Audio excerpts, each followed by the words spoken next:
how we live it. Don't be mad at the system, it's simply how we've existed. I hear a lot of people talking like they politicians and choose to be an accountant because it's safe in the business.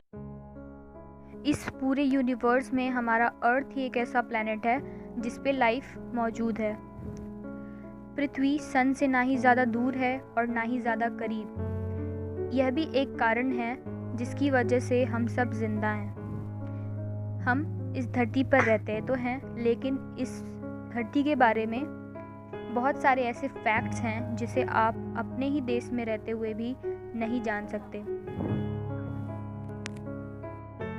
क्या आपको पता है लगभग 30 crore years पहले हमारे अर्थ पे कोई भी कंट्री नहीं हुआ करती थी। सारे कॉन्टिनेंट्स एक दूसरे के साथ आपस में कनेक्टेड थे। साइंटिस्ट ने इसका नाम दिया था पेंजिया। साइंटिस्ट के अनुसार यूनिवर्स से आए कॉमेट्स जब पृथ्वी पे टकराए थे तो पेंजिया का डिवीज़न शुरू हो गया था। अलग अलग कॉन्टिनेंट्स बनने लगे थे। वैज्ञानिकों का तो ये भी मानना है कि 25 करोड़ साल बाद ये सारे कॉन्टिनेंट्स आपस में जुड़ जाएंगे और पेंजिया यूल्टिमा का निर्माण करेंगे। हाँ, क्या आपको पता है हमारे अर्थ की एज कितनी है? हमारे अर्थ की एज लगभग 4.5 बिलियन ईयर्स यानी कि 454 करोड़ ईयर्स है। वैज्ञानिकों ने रेडियोमेट्रिक डेटिंग मेथड के पृथ्वी की उम्र का पता लगाया। यह एक ऐसा तरीका है जिसके जरिए साइंटिस्ट किसी भी पत्थर की उम्र की गणना करते हैं, वो कितना पुराना है। और जो सबसे पुराना पत्थर है वैज्ञानिकों को मिला वो करीब 454 ईयर्स पहले का था। इसी से अर्थ की उम्र का पता लगाया गया।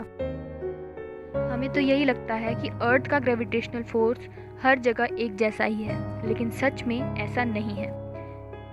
हाँ, धरती कुछ जगहों पर ऐसे भी जगह हैं जहाँ पर ग्रेविटेशनल फोर्स बाकी जगहों से काफ़ी अलग है, जैसे कि कनाडा में हुडसन बे।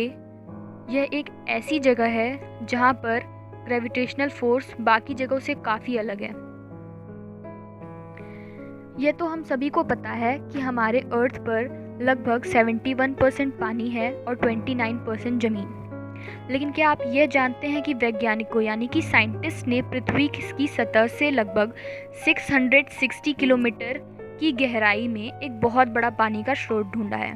वैज्ञानिकों की माने तो इस स्रोत में इतना पानी है जिससे हमारे सभी ओशंस को आराम से 3 बार भरा जा सकता है। माउंट एवरेस्ट की ऊंचाई समुद्र स्तर से 8,850 मीटर्स है। इसलिए माउंट एवरेस्ट को अर्थ का सबसे ऊंचा पर्वत कहा जाता है।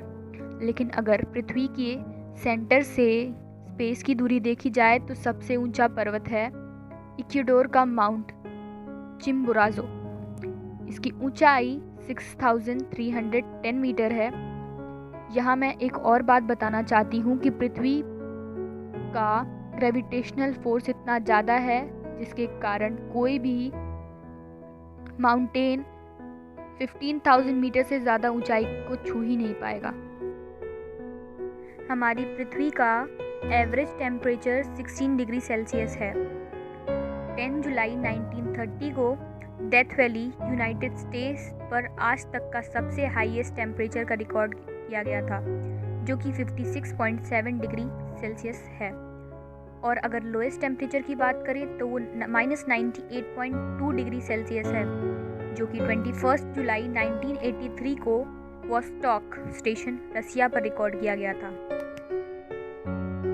साइंटिस्ट आए दिन कुछ ना कुछ एक्सपेरिमेंट्स करते रहते हैं और उन्हीं एक्सपेरिमेंट्स में से एक है सैकलिन फर्स्ट। वो 2011 से 2015। इस प्रोजेक्ट को ख़त्म होने में 4 साल वक्त लगा था। सैकलिन फर्स्ट इंसानों द्वारा बनाया गया पृथ्वी का सबसे गहरा गड्ढा था, जिसकी गहराई 13.5 मीटर्स थी। इससे पहले इंसान के द्वारा पृथ्वी पर बनाया गया सबसे गहरा गड्ढा था कोला सुपर डीप बोरवेल, जिसकी गहराई 12 किलोमीटर है। सेकेंड वर्ल्ड वॉर के कुछ ही सालों बाद सन 1946 में V2 रॉकेट की हेल्प से 105 किलोमीटर्स की ऊंचाई से अर्थ की पहली ब्लैक एंड वाइट फ़ोटो खींची गई थी। अर्थ की सबसे हाईएस्ट प्लेस माउंट एवरेस्ट है, जिसके बारे में मैं आपको अभी बता चुकी हूँ, और पृथ्वी की सबसे गहरा प्लेस मरियानास ट्रेंच है। ये ओशियन में करीब 11 किलोमीटर्स गहरा है।